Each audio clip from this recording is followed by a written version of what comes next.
선포하시겠습니다. 기도하시겠습니다. 사랑이 많으신 하나님 아버지 감사합니다. 이렇게 거룩한 주일을 맞아요. 거룩한 백성들 거룩한 전에 모여 신령과 진정으로 예배를 드릴 수 있도록 허락하신 하나님께 감사와 영광을 돌립니다. 예배를 통하여 귀한 말씀을 주셨습니다. 이 말씀의 깊은 교훈을 깨닫게 하시고 이 말씀이 지시로 남지 말게 하시며 내 마음판에 새겨 하나님께 진정으로 예배드리는 예배자들이 될 수 있도록 은혜를 베풀어 주시옵소서. 이 시대는 예배가 무너지고 있습니다. 아버지, 무너진 제단을 다시 수축하게 하여 주시고 예배자를 통해서 하나님의 역사하기를 원합니다. 하나님 인도 보호하시며 올 2025년도에는 정말 놀라운 예배에 승리하는 인생들이 될 수 있도록 축복하여 주시옵소서. 예수님 이름으로 기도하옵나이다. 아멘. 우리 옆 사람하고 인사합시다. 날마다 좋은 일이 날 것입니다. 한 번 더 인사합시다. 당신은 잘 되는 사람입니다. 우리가 신앙생활을 하는 데 있어서 가장 기본적이고 아주 중요한 것은 예배입니다. 아마 여기 계신 분들은 예배에 대해서 다 알 겁니다. 그런데 우리가 예배를 누구에게 드리느냐가 되게 중요해요. 이게 다시 말하면 예배의 대상이 누구냐죠. 네, 대상이. 따라서 우리가 섬길 예배의 대상이 분명하고 선택해야 돼. 분명하게. 하나님이냐 우상이냐, 하나님이냐 돈이냐, 하나님이냐 나냐, 이거를 선택해야 돼요. 왜 그러냐면 이렇게 제대로 선택을 하지 않으면 교회 와서 예배를 드려도 그 예배는 실패한 예배고 헛된 예배이기 때문에 그렇습니다. 성도 여러분에게 묻습니다. 여러분은 지금 예배를 누구에게 드리고 계십니까? 하나님께. 감사해요. 근데 어떤 분들은 저기서 그래, 나를 위해서 드린다. 하나님을 위해서 드려야 되는 거예요. 그래서 여러분들이 하나님께 예배를 드리신다면 무엇보다도 먼저 하나님을 경외를 해야 됩니다. 그리고 우리 마음을 살아계신 하나님께 예배를 집중해서 신령과 진정으로 마음과 정성을 다해서 드려야 된다는 것입니다. 그러나 만약 하나님을 예배 대상으로 드리지 않는다면 교회 와서 아무리 예배를 드려도 그것은 실패한 예배고 헛된 예배일 뿐입니다. 그래서 우리가 하나님을 경외하느냐 안 하느냐의 그 가장 척도는 예배를 보면 합니다. 이 사람이 예배를 온전히 드리느냐 안 드리냐를 보면서 이 사람이 하나님을 경외하고 있구나 안 하고 있구나를 알게 됩니다. 예배가 무너진 사람들을 보면은 처음에는 예배를 잘 드립니다. 할렐루야 하면서 열심히 드렸는데 서서히 예배가 한 번, 두 번 빠지기 시작합니다. 그리고 하루 이틀 빠지고 한 달 빠지고 1년 빠지다 보니까 나중에는 소홀해지기 시작하고 하나님의 사랑과 경외함이 무너지기 시작한다는 거죠. 그러다 보니까 하나님을 경외함이 무너지고 예배드리는 것을 마치 자기 기분이나 자기 감정이나 자기 시간에 맞춰서 드리는 것을 발견하게 됩니다. 그래서 내가 기분이 좋으면 예배를 드리고 기분이 나쁘면 안 드려요. 내 컨디션이 되게 중요해요. 또 우리 삶의 우선순위도 바뀌어버립니다. 하나님이 우선순위였는데 내가 우선순위로 바뀌게 되고 또 우리가 경건성이 없어집니다. 핸드폰을 만지고 있거나 문자 메시지를 보고 있고 또 딴 생각을 했고 그래서 예배를 참 귀찮다 번거로운 것으로 생각을 할 때가 많습니다. 그러나 예배를 예수님을 진정으로 인정하고 사랑하고 공경한 사람은 예배를 사모합니다. 주일날 예배를 드려야 되겠다. 벌써 준비를 해요. 그리고 예배를 드리기를 힘써요. 그리고 예배가 경건합니다.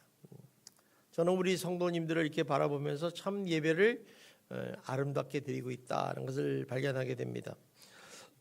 그래서 그들은 항상 마음속에 어떻게 하면 나의 예배를 통해서 하나님께 영광을 돌릴 것인가? 어떻게 하면 나의 예배를 통해서 하나님께 좀 가까이 갈 수 있을 것인가? 어떻게 하면 하나님의 뜻을 좀 더 깨달을 수 있을까에 관심을 갖게 됩니다. 그렇기 때문에 예배에 승리하면 모든 생활에 승리하고 있다고 말할 수 있습니다. 또 여러분들의 2025년대는 누구나 할 것 없이 예배에 승리하는 인생이 되시기를 주님의 이름으로 축원합니다. 따라서 그 사람이 살아있는 성도인지 죽어있는 성도들을 아는 방법도 있어요. 그것은 바로 예배를 드리느냐 안 드리느냐를 보면 알 수 있어요. 예배를 안 드리고 있다면 그 사람은 죽은 영혼입니다. 그렇지 않으면 또 죽어가는 영혼 중에 하나겠죠. 그래서 살아있는 성도들은 예배를 드려야 됩니다. 그래서 이 요한복음 4장 23절에 이런 얘기가 있어요. 지금도 신령과 진정으로 예배드리는 일을 찾으신다고 예수님이 말씀하셨어요. 이 말은 무슨 얘기냐면 예배를 다 드리는 것 같지만은 신령과 진정으로 하나님을 경외해서 예배를 드리는 사람은 적다는 얘기죠. 여러분 어떤 쪽에 속하십니까? 여러분 예배를 드리지만은 내가 바쁘니까 안 드려. 내가 이러니까 바빠. 이런 사건이 있어서 안 드려. 이거는 하나님을 경외하는 방법도 아니고 온전한 예배를 드리지 않는 것으로 우리가 알 수가 있습니다. 따라서 우리가 예배는 생명을 걸고 드려야 돼요. 무슨 일이 있어도. 그리고 예배에 하나님의 강력한 임재하심에 휩싸야 돼요. 지금 이 자리에 하나님의 임재하심과 성령의 역사가 나타난 줄 믿습니다. 그래서 우리가 예배를 진정으로 드리다 보면 갑자기 몸에서 전율이 느껴져요.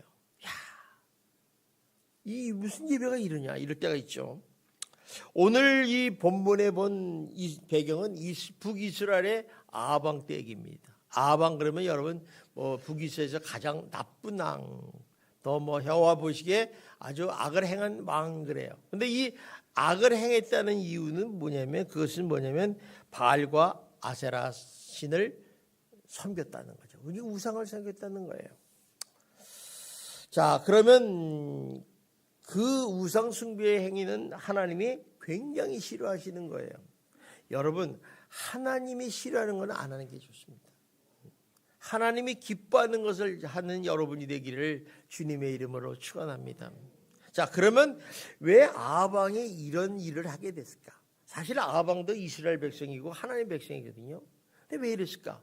사실 그 당시에 아람 제국이 자꾸 이렇게 침공을 해요.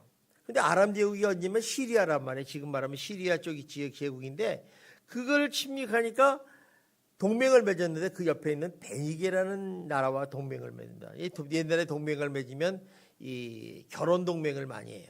그래서 이제 그 시돈에 있는 그 이방 세력인 베니게와 이 딸 이세벨을 아내로 맞이하게 됩니다. 근데 이세벨이라는 여자는 좀 독특한 여자예요. 이 여자는 철저하게 바알 숭배하는 사람이에요. 그리고 어떻게 하면 이 바알을 전할 것인가 선교 역할을 했던 사람이 바로 이세벨이에요. 그러니까 강적을 만난 거죠. 근데 아방이 이제 이세벨하고 결혼을 하고 나니까 이 이세벨의 영향이 아보다 더 센 거예요. 우리도 결혼해 보면 알지만 남자가 셉니까 여자가 셉니까? 근데 똑똑한 사람이에요.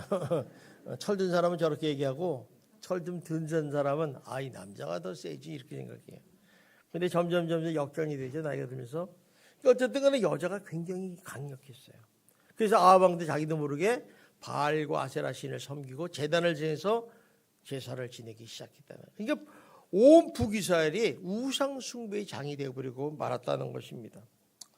그로 인해서 하나님이 얼마나 크게 진노하셨겠어요. 분명히 하나님의 백성인데 우상을 섬기고 있으니까 얼마나 화가 났어요. 웬만하면 되지는 않았을 텐데.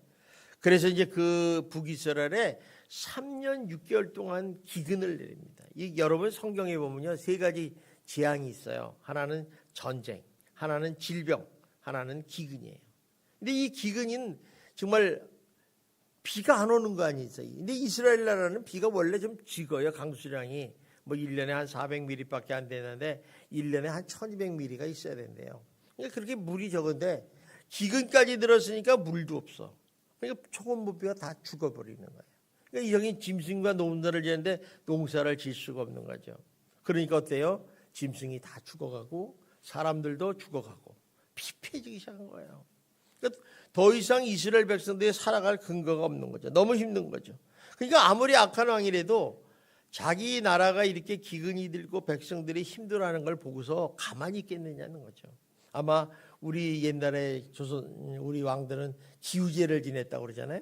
똑같이 이 사람도 바알에게 제사를 지내고 뭐 비를 내려달라고 난리가 벌었겠죠.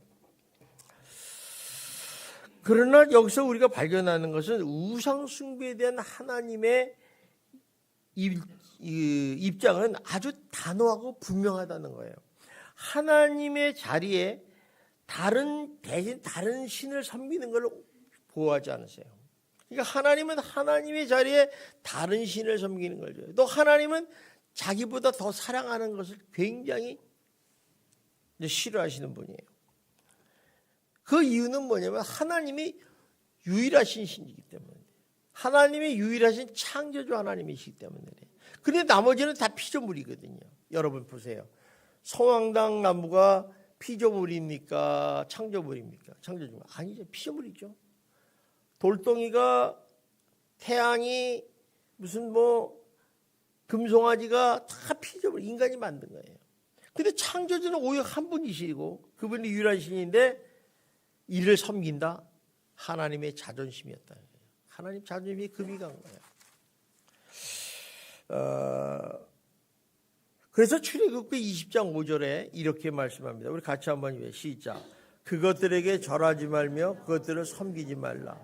나 내 하나님 여호와는 질투하는 하나님인즉 나를 미워하는 자의 죄를 갚되 아버지로부터 아들에게로 3, 4대까지 이르게 한다. 자, 하나님께서 이렇게 우상들에게 절하고 섬기고 이러면 하나님은 질투하는 하나님이래요. 여러분, 사람이 질투를 한다는 얘기는 쉬운 게 아니에요. 근데 하나님이 질투한다는 것은 무지 싫어한다는 거죠. 너는 나만 사랑해라 그러는데 딴 사람을 사랑하는 거예요. 여러분 집안에 부부가 살고 있는데 아내가 딴 사람을 사랑해. 그러면 남자들 질투 안 해야 해요. 질투해 본 적이 없어서 안 하지만 난리 나잖아요. 그죠? 질투하는. 근데 하나님이 근데 얼마나 질투가 심하냐면 나를 미워하는 자의 죄를 갚되 아버지로부터 아들에게로 3, 4대까지 이르게 한대. 3, 4대면요. 우리 3종만 멸해도 없었는데 4대는 아주 씨를 다 없었겠다. 만약 박씨 미안해요. 박씨라고 해서. 박씨 가문이 있으면 박씨 가문에 10촌, 12촌까지 다 죽여버리는 거예요. 씨를 말려버리는 거야. 그러니까 얼마나 무서운 하나님이에요. 그러니까 하나님이랑 질투하는 하나님이라는 거죠. 그래서 이 10계명 중에 제1계명, 2계명이 아주 중요한 거예요. 그래서 1계명이 뭐래요? 너는 나 외에는 다른 신을 내게 두지 말라 하고 명령하신 거예요. 그래서 니네가 아무리 3계명, 4계명, 5계명, 6계명, 7계명, 8계명, 9계명, 10계명을 다 지켜도 우상을 숭배하면 다 죄를 범한 거다 이렇게 얘기를 하시는 거예요. 그러니까 1계명, 2계명이 얼마나 중요한지를 우리가 발견하게 된다는 것이죠. 그래서 이것은 무슨 얘기냐면 하나님의 자존심을 긁는 거예요. 여러분들도 마찬가지지만 여러분 자존심 긁으면 좋아요, 싫어요? 싫지. 엄청 약 올리지. 근데 자존심을 긁어버리니까 그러니까 하나님이 진노할 수밖에 없다는 거죠. 그래서 우리가 예배를 통해서 예배의 대상이 누구냐를 분명하게 선택해야 된다는 것을 알 수가 있습니다.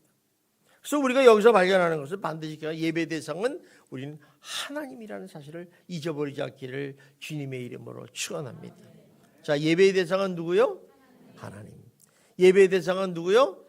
네, 그래 잊어버리지 마세요. 예배의 대상은 하나님. 그러니까 지금 우리들이 예배를 누구에게 드리냐? 하나님 앞에 드리고 있는 거예요. 지금 이제 저를 보지 마시고 제가 여기 하나님으로 서 있다고 생각해 봐요. 여러분이 얼마나 떨리겠어요. 목사인 내가 서 있는데 또 안 떨리는데 하나님이 딱 여기서 보고 계시다 하면 예배 자세가 달라지겠죠. 그러니까 예배의 대상은 하나님이라는 거예요. 그래서 우리가 하나님께 예배를 드린다는 얘기는 이런 얘기예요. 내가 하나님을 경외합니다. 내가 하나님을 사랑합니다는 신앙의 고백이에요. 그래서 여러분들 이 자리에 나오는 건 하나님을 경외하는 자, 하나님을 사랑하는 자들만 나오는 거예요. 또 예배를 드린다는 것은 하나님은 유일하신 창조주 하나님을 인정하는 거예요. 당신만이 나의 하나님이시고 창조주십니다. 나는 피조물이 인정하는 거예요. 그러니까 우리 예배 드릴 때 적당히 나오지 않잖아요. 하나님을 경외하고 하나님을 인정하는 사람들은 벌써 복장도 단정하고 예의를 좀 갖추죠. 쓰레빠를 끌고 온다든가 뭐 껌을 씹는다든가 이런 사람들은 예배를 드려도 헛예배 드리는 거예요. 왜냐하면 하나님을 경외할 줄 모르니까. 그런데 이 엘리야 당시 아방과 이스라엘 백성들은 우상인 바알을 섬겼다는 거예요. 쉽게 말하면 그들은 하나님의 백성이면서도 동시에 우상과 바알신을 섬기면서 제단을 쌓고 제사를 드려요. 예를 들면 이런 거예요. 우리가 예수를 믿는데 명절이 되면 제사 드리는 거나 똑같아. 심각한 거예요. 그래서 이에 하나님께서는 진노하시어 기근을 보내셨다는 거죠. 자, 3년이란 기근을 보냈으니까 뭐 풀이라든가 아무것도 없을 거죠. 그래서 이제 이렇게 숨어있던 엘리야를 하나님께서 왕 에하방에 보내요. 그래서 기근의 원인에 대해서 얘기를 해요. 그게 이제 18절의 말씀입니다. 우리 한번 봅시다. 시작. 그가 대답하되 내가 이스라엘을 괴롭게 한 것은 아니라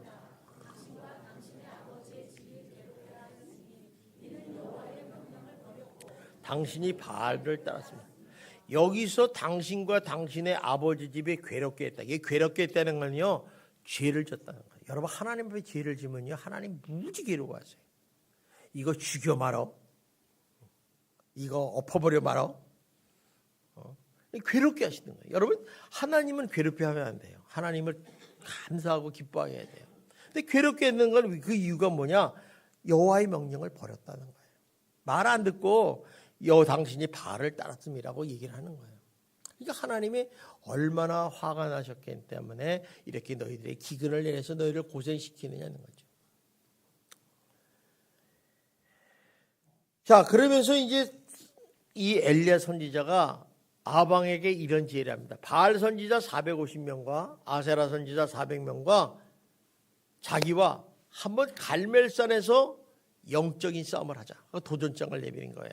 그 뭐냐면 너희가 믿는 바알이 진짜 신이냐 아니면 내가 믿는 여호와 하나님이 진짜 하나님이냐를 시험하자는 거예요. 만약에 이 시험을 했는데 너희들이 이기면 날 죽여라. 내가 이기면 너희 선지자들 다 죽이겠다. 이런 얘기예요. 그러니까 목숨 걸고 하는 거예요. 그래서 여기는 뭐 아방뿐만 아니라 아방의 그 신하들도 있었고 이스라엘 백성들이 다 모이기 시작했어요. 그래서 아합이 동일해서 그럼 하보자. 그래가지고 이제 이세벨이 뭐 틀림없다 그러고 하니까 이제 모이자 하고 했는데 먼저 이스라엘 백성이 모였는데 그때 엘리야가 영적인 전투를 하기 전에 먼저 이스라엘 백성들에게 선택을 촉구해요. 그게 뭐냐면 21절입니다. 우리 한번 봅시다. 시작. 엘리야가 모든 백성에 가까이 나가 이르되 너희가 어느 때까지 둘 사이에서 머뭇머뭇하려느냐. 여호와가 만일 하나님이면 그를 따르고 바알이 만일 하나님이면 그를 따를지니라 하니 백성이 말 한마디도 대답하지 아니하리라. 그래요. 야, 너희 어느 때까지 둘 사이에 머뭇머뭇하느냐 이게요. 이 말씀은 우리들의 신앙을 한번 점검해 볼 필요가 있습니다. 자, 우리도 그럴 수 있어요. 둘 사이에 왔다 갔다 할 수 있어요.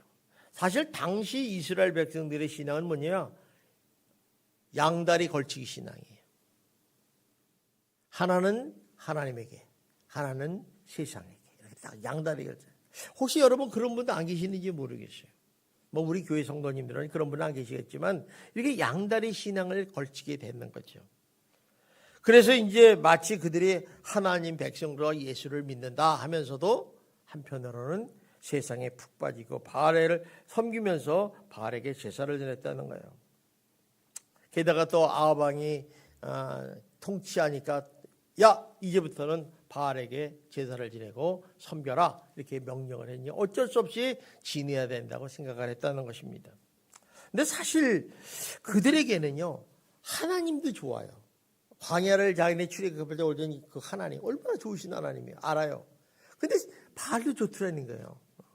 그러니까 우리도 신앙생활할 때 하나님도 좋지만은 세상도 좋잖아요. 여러분 세상이 얼마나 달콤하고 유혹한 게 많은 거죠, 그죠? 먹을 것부터 시작해서 뭐 노는 거, 뭐 돈, 쾌락 뭐 다 따라오잖아. 여러분 세상이 좋습니까, 싫습니까? 대답하지 않아요. 똑같이 한 마디도 대답하지 않니라. 세상 좋아요, 그죠? 요새 우리나라 세상은요 돈만 있으면 땡이라니까. 그래서 돈 벌려고 눈을 부르시잖아요. 하나님도 버리는 거예요. 예배도 버리는 거예요. 안 드리는 거예요. 그러니까 머뭇머뭇하게 되는 거죠, 결국에. 그러니까 세상도 좋고 하나님도 좋으니까 둘 다 잡자. 양손에 잡자는 거예요. 양손에. 여러분 양손에 잡으면요 꼭 망하는 경우 있어요. 그래가지고 세상도 포기지 못하고 하나님도 섬겨야 되고 그러니까 타협을 하는 거야. 야, 내가 시간 날 때는 예배를 드리고 내가 감정이 좋으면 예배 드리고 내가 바쁘지 않으면 내 짜투리 시간은 꼭 하나님께 예배를 드리겠다. 뭐 이런 얘기죠. 내가 좀 컨디션이 안 좋거나 바쁘거나 분주하면 나는 예배를 안 드리겠다 이런 생각이에요. 그러니까 얼마나 편한 생각이에요. 그죠? 이 세상에 타협을 하는 거죠. 그러다 보니까 그들 사이에서 머뭇머뭇할 수밖에 없는 거예요. 아, 그래. 이거 둘 다 좋은데 어떻게 다 놓냐. 그런데 이것은 무슨 말이냐면 하나님께서 무엇을 좋아하시고 무엇을 싫어하는 것을 모르는 백성이에요. 그러니까 이스라엘 백성들은 영적으로 무지한 사람들이에요. 저는 여러분들이 영적으로 깨어있기를 주님의 이름으로 축원합니다. 알고 나면 하나님이 뭘 좋아하는지를 알면 하나님의 기쁘시는 일을 해요. 근데 하나님이 일을 싫어하는 것만 골라서 하는 사람이 있죠. 이런 사람은 복받기를 원하지 마십시오. 내가 하나님 나를 도와주세요. 그런 이상한 소리 하지 마세요. 싫은 놈한테 뭘 도와주겠어요. 이런 얘기는 요한계시록 3장 15절에 보면 라오디아의 교회를 향해서 하나님 책망하는 장면과 똑같아요. 보세요. 시작. 내가 네 행위를 아노니 네가 차지도 아니하고 뜨겁지도 아니하노다. 네가 차든지 뜨겁든지 하기를 원하노라. 내 입에서 너를 토하여 버리리라. 자 보세요. 하나님의 성품을 보면 화끈한 걸 할 수 있어요. 차든지 덥든지 하지 왜 미지근하게 하는 이야기야. 여러분 신앙생활 할 때 보면요. 우유부단한 사람이 있어요. 이런 사람 신앙생활 잘 못합니다. 다 타협해요. 화끈한 사람이 잘해요. 신앙생활 보면. 그런데 하나님은 미지근한 신앙을 어떻게 해야 돼? 싫어한다는 거예요. 토해버린다는 거예요. 그러니까 라오디아 교회가 굉장히 심각한 거예요. 여러분 신앙생활은요. 중립지대가 없습니다. 중립지대. 하나님 편이냐 아니냐예요. 저는 여러분 다 하나님 편이 되시기를 주님의 이름으로 축원합니다. 그래서 차든지 뜨겁든지 하라는 것은 하나님의 뜻이라는 거예요. 아, 난 뜨거워야겠다. 근데 신앙생활도요. 뜨거워야 돼. 어떤 사람은 냉랭해요. 냉랭해. 기도를 해도 뭐 하나님이 뭐 귀가 없어? 뭐 이러다가 눈만 갖고 있다 저렇지. 뜨거워야 돼. 주여, 주여. 막 이제 주님만을 막 이건 뭐지? 우리 저 연애해봤잖아요. 사랑해봤잖아. 상대방을 좋아하면 어때요? 뜨겁잖아. 산 사람하고 결혼할 수 있어요? 저는 뜨거웠어요. 뜨거웠어요. 뜨겁게 해야 돼. 뜨겁게. 화끈해야 돼. 화끈해야 돼. 그러니까 뜨거운 사람은 다르다는 거죠. 그러다 보니까 어때요? 미지근한 상태의 신앙은 뭐 이렇게 하나님께서 토하여듯이 싫어하신다는 거예요. 이를 아는 엘리야가 바알 선지자 영적 전쟁 앞에서 평가하는 작업을 하는 거야. 야, 너희들 좀 머뭇거리지 말고 어디에서든지 분명히 서라. 너희들이 그냥 그 마음속에는 하나님 편에 서기를 간절히 원했다는 거죠. 야, 하나님 편에 서. 그렇지 않으면 바알 편에 서라. 우리 신앙생활하면서 최고의 위험과 무서운 거는요. 타협하는 거예요. 우리가 타협이 되게 좋은 것 같지만 타협하면 우리가 흔들리기 시작합니다. 여호수아가요. 말년에 이스라엘 백성들이 머뭇머뭇거리는 그런 신앙을 가진 걸 보고서 자기가 이렇게 얘기해요. 너희가 섬길 자를 오늘 택하라 해요. 오늘 여러분에게도 똑같이 하나님이 말씀하는 게 너희가 섬길 자를 택하라. 이 말은 무슨 얘기냐면 신앙은 선택이고 결단이라는 거예요. 그래서 제가 그러잖아요. 도박을 잘하는 사람이 신앙생활 잘한다는 거예요. 뭐 아니면 도잖아. 여러분 맞으면 이기면 이기는 거고 지면 지는 거지 뭐 거기 중간에 내가 어딨어요. 그러니까 어떤 바보 같은 사람은요. 도박하는 거 보면 이렇게 보면요. 여러 군데 세워놔 이렇게. 다 잃어. 딱 일부를 내도 딱 맞는데 딱 내야지. 왜 따는 거야? 이게 도박을 잘해야 돼. 하나님도 출애굽할 때 고스톱만 가르쳤잖아. 가라, 고, 서라, 스톱. 그 말을 잘 듣는 사람이 승리한다는 거예요. 하나님의 방법은 참 특이하다. 고스톱의 명수다 생각하는 거죠.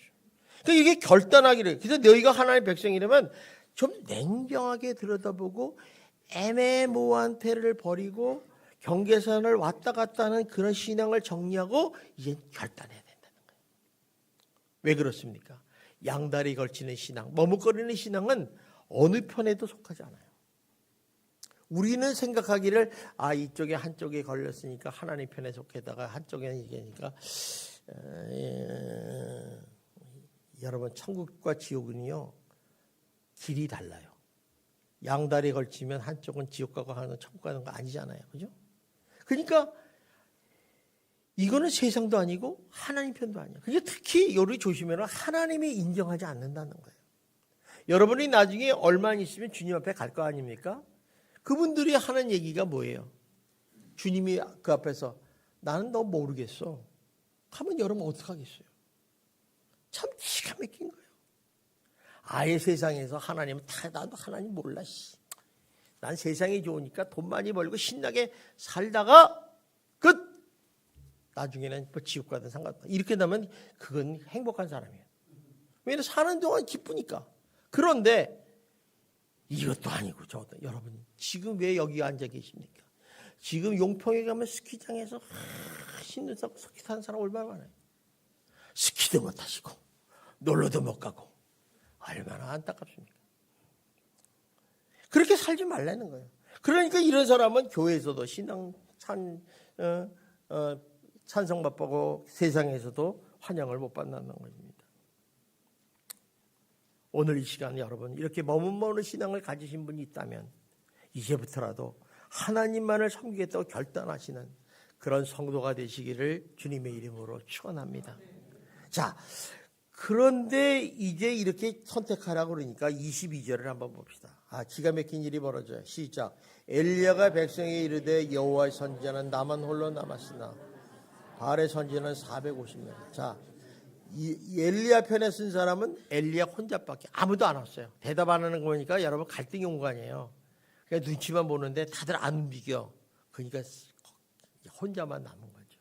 그러니까 엘리야의 마음은 좀 찢어지게 아픈 거예요. 야, 이스라엘 백성 2만원 사람이 구경 왔는데 아무도 내 편에 안 드는구나. 자, 이를 통해서 발견하는 것은 갈멜산의 영적인 전쟁은 숫자 싸움이 아니고 영적인 싸움이에요. 영적인 싸움, 진리의 싸움이라는 거죠. 그러니까 뭐 사람이 많으나 적으나 상관없어요. 850대 1이나 850이나 1이나 상관없어요. 왜? 싸움의 승패는 누가 달려있어요? 하나님께 있다는 거예요. 하나님. 여러분 우리의 인생은요 하나님의 손에 달렸어요. 여러분들이 아무리 잘 나가도요 하나님이 오늘 가라면 가야 돼요. 우리 생사 화복은 주권은 하나님께 달렸다는 거예요. 이거를 놓치면 안 돼요. 우리가 오늘 열심히 살고 정말 믿음 안에 살다가 주님이 가라 하시면 오라 하시면 가는 거예요. 뭐 나는 절대로 난 사고 안 나. 여러분 저 무한의 항공 사건 누가 일어날 줄 알았어요? 아무도 몰랐어요. 사람은요 내 맘대로 되는 게 아니에요. 그러니까 우리가 이렇게 언제나 우리가 영적인 싸움할 때 하나님 편에 서서 진리의 생명을 건 한 사람이 있으면 된다는 거예요. 하나님께서는 그 한 사람을 통해서 역사한다는 걸 알 수 있어요. 여러분 성경에 보면 다들 한 사람이잖아요. 모세, 다니엘, 여호수아 다 한 사람을 통해서 하나님 나라가 이어지고 세워지는 걸 발견하게 됩니다. 드디어 이제 갈멜산 전투가 시작이 됐어요. 너무 재밌죠. 시험 문제를 내는 거예요. 여러분 시험 문제를 잘 봐야 되잖아요. 어떻게 하는가. 자, 한번 23절부터 24절 한번 읽어봅시다. 시작. 그런즉 송아지 둘을 우리에게 가져오게 하고 그들은 송아지 한 마리를 택하여 각을 떠서 나무 위에 놓고 불은 붙이지 말며 나도 송아지 한 마리를 잡아 나무 위에 놓고 불은 붙이지 아니하고 신을 부르라. 나는 여호와 이름을 부르리라. 이에 불러 응답하는 신 그가 하나님이로다. 백성이 다 대답하되 그 말이 옳도다. 자, 시험 문제 봤죠? 시험 문제 간단해요. 이렇게 길어도요. 야, 송아지를 너도 한 마리 나도 한 마리 제단을 만들어서 싸워서 하늘에서 지도해가지고 하나님 바알이여 불을 내리셔서 그러면 불이 내리면 바알이 진짜 하나님이다. 내가 믿는 여호와 하나님이에게 기도해서 하나님 불을 내리서 불을 내렸더니 이겼다. 그럼 우리 하나님이 진짜다. 그거 내는 거예요. 아니면 둘 다 죽는다. 그 얘기죠. 그래서 이제 먼저 이 바알 선지자들에게 먼저 기회를 줍니다. 자, 그러니까 얼마나 신이 났겠어요. 아침부터 정오까지 막 이제 제단을 돌아가면서 뭐 별소리 났겠죠. 그리고 바알을 부르는 거야. 바알이여, 바알이여, 바알이여, 발발발발발 불러요. 대답이 없어요. 대답이 없어요. 바알이. 그래서 이제 점심 정오부터 저녁 소재 이르기까지 좀 더 세게 한 거야. 막 칼과 창으로 막 가슴과 다리로 막 팔을 찔리고 피가 쫙쫙 흘러나면서 바알이여, 바알이여, 바알이여, 바알이여. 그런데 불이 내리지 않았다는 거예요. 무슨 얘기예요? 바알 신은 거짓이니까 하나님이 아니라는 것이 증명이 됐어요. 그렇습니다. 여러분, 우상은 허상입니다. 우상은요, 인간의 욕망을 취하여서 자기 암시로 스스로 속이는 것이 우상이에요. 우리가 우상 숭배하는 건 속는 거예요. 여러분, 무당들이 구슬하잖아요. 속는 거예요. 결론이 뭐예요? 무당이 굿하는 거 돈 내라는 거예요. 던 돌아버려요. 이거를 모르는 거예요. 우리가 이 가짜한테 속으면요 대책이 없습니다. 지금도 그런 사람이 얼마나 많은지 몰라요. 어떤 분이 며칠 전에 그런 얘기를 해요. 목사님, 예수 믿는 사람이 점제 위에 오는데요. 그래요. 그럼 너도 갔냐? 자기도 갔으니까 할 거예요. 아무 대답 못 하더라고.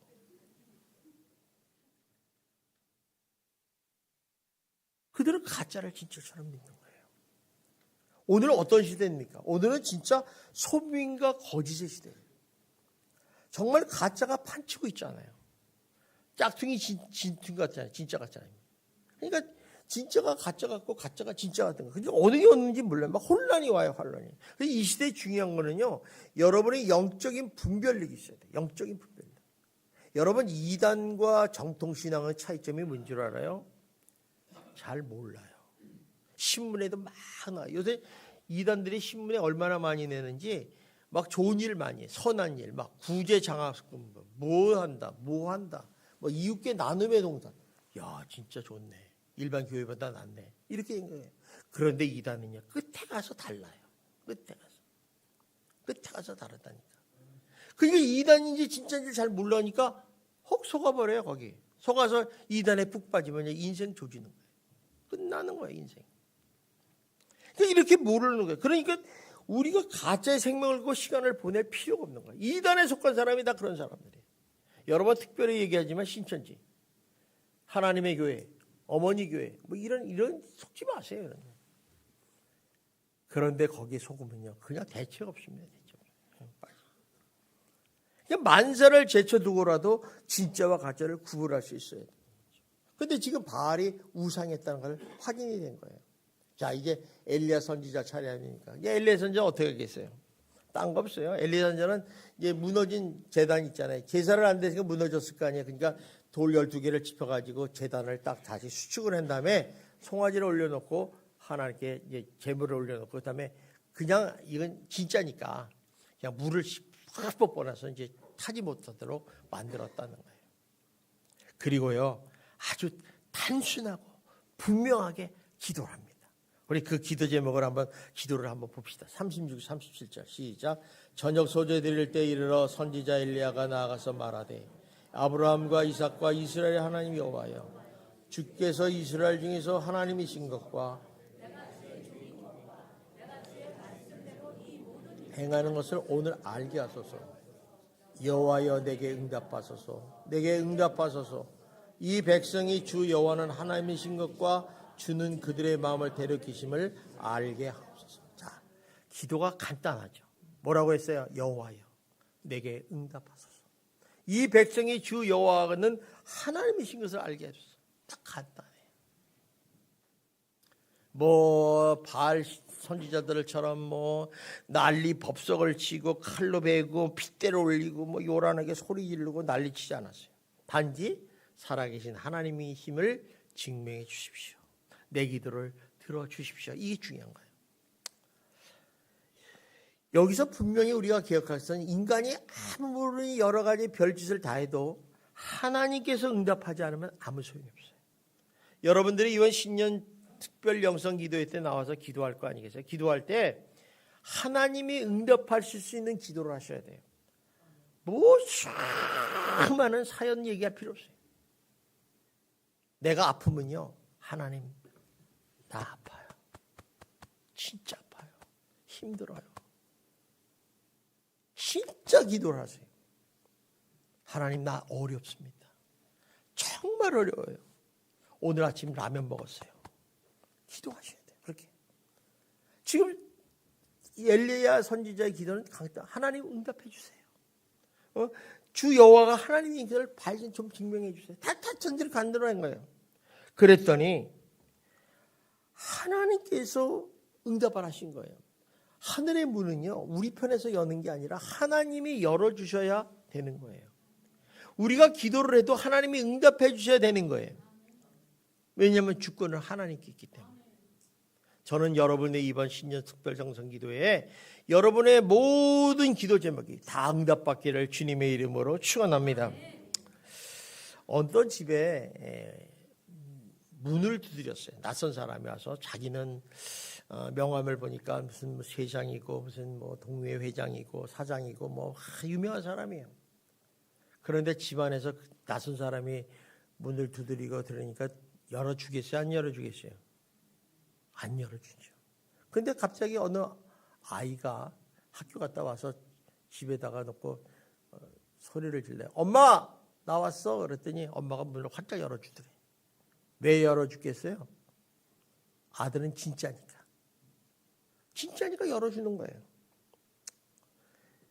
여러분 이처럼 간단합니다. 무슨 말이냐면 진짜기 때문에 그래요. 엘리야 선지자의 기도는 진짜이기 때문에 아주 간단했어요. 뭐 복잡하지 않잖아요. 그러니까 기도가 즉각 응답이 되어버렸다는 것이죠. 그래서 38절에 이렇게 나옵니다. 봅시다. 시작. 이에 여호와의 불이 내려서 번제물과 나무와 돌과 흙을 태우고 또 도랑의 물을 여호와의 불이 하늘에서 내려왔어요. 근데 이때 저녁이잖아. 얼마나 멋있겠어요. 눈에 다 보이는 거예요. 아방도 봤죠. 시내도 봤죠. 뭐 다 바알 선지자도 봤죠. 이스라엘 백성들이 다 본 거예요. 무슨 얘기예요? 하나님은 살아계시는 분이구나. 여러분 하나님이 죽은 하나님이면요 우리 기도를 안 들으세요. 지체되고 아무리 뭐 얘기해봐도 소용없어요. 살아있어야 돼요. 우리 한번 옆 사람한테 얘기해보세요. 나는 당신을 사랑합니다. 그러니 뭐라고 그래요? 옆 사람도 당신 사랑한다고 그러잖아. 살아있기 때문에 그래요. 절대 시체 옆에 앉으시 마세요. 그 시체는 죽어 있어요. 살아있다는 것은 응답을 한다는 거예요. 하나님이 응답하신다는 것은 살아계시다는 거죠. 근데 더 변명하지 못하도록 확실하게 여호와 하나님이 진짜 하나님인 걸 보여준 거예요. 아, 진짜. 그러니까 이스라엘 백성들이 뭐라고 대답합니까? 자, 39절 봅시다. 시작. 모든 백성이 보고 엎드려 말하되 여호와 그는 하나님이시로다. 여호와 그는 하나님이시다. 여호와 그는 하나님이십니다. 여호와 그는 진짜 하나님입니다. 이 바알은 가짜네요. 자, 여러분 하나님이 증거가 됐어요. 그죠? 증거가 됐고 본능을 보니까 이렇게 고백을 했어요. 자, 바알 선지자가 이겼어요? 엘리야 선지자가 이겼어요? 엘리야가 있죠. 그러니까 40절에 뭐예요? 바알 선지자 다 죽여버렸잖아요. 목숨 가지고 지금 누가 진짜 신이냐 아니냐를 결정한 거예요. 엘리야 선지자이니까 아무 말도 못하잖아요. 죽이니까. 약속을 했으니까. 왕도 못하는 거예요. 그러면 왜 이스라엘이 이렇게 기근이 오고 망하게 된 원인이 뭔가? 바로 무너진 제단이었어요. 무너진 제단이라는 건 예배가 무너졌다는 거예요. 예배가. 근데 이 제단은요, 하루아침에 무너지는 게 아닙니다. 우리가 살다 보면 자기도 모르게 신앙이 약화되고 형식적인 예배를 드고 적당한 신앙생활을 하고 밥보다 핑계대고 안 들고 이러다 보니까 나도 모르게 신앙이 무너지기 시작한 거예요. 그러다 보니까 흔들리는 거죠. 막 누가 옆에서 붙잡아 주지 않으면 흔들리게 돼 있어요. 그러니까 결국 예배가 무너지게 됐다는 거죠. 그래서 이제 엘리야 선지자가 제일 먼저 하는 것은 12개의 돌을 잡아다가 무너진 제단을 수축했다. 예배가 회복된 거예요. 예배가 회복된 다음에 하나님께 기도했더니 응답을 받았다는 거예요. 사무엘 선지자도 그렇게 이스라엘 백성들이 우상을 섬겼는데 그들이 회개를 하고 제단을 세운 다음에 하나님께 기도했더니 블레셋 군대가 다 죽었어요. 똑같은 원리예요. 여러분, 지금 이 시대가 어떤 시대입니까? 정말 악한 시대입니다. 제단들이 무너지고 있어요. 여러분의 예배가 회복이 돼야 돼요. 어떻게 회복이 돼야 되겠어요? 회개하셔야 돼요. 하나님이 특별히 2025년에는 예배가 회복되기를 간절히 원하고 계십니다. 저는 여러분들이 신앙생활을 승리하려면 예배를 회복하시고 정말 하나님께 예배를 승부를 거두시기를 주님의 이름으로 축원합니다. 예배와 바꿀 수 있는 것은 아무것도 없어요. 그래서 여러분의 예배가 하나님이 기뻐받은 예배가 되셔서 1년 12달 하나님 앞에 살아가는 동안에 여러분이 기도하는 것마다 다 응답받는 그런 복된 백성이 되기를 주님의 이름으로 축원합니다. 기도하겠습니다. 사랑이 많으신 하나님 감사합니다. 하나님께서 저희들을 사랑하셔서 예배를 회복하라고 말씀합니다. 여호와 하나님은 살아계신 하나님이시고 진짜 하나님이십니다. 이 사실을 믿고 앞으로 2025년은 예배를 회복하고 승리하는 인생을 살아갈 수 있도록 역사하여 주시옵소서. 예수님 이름으로 기도하옵나이다. 아멘.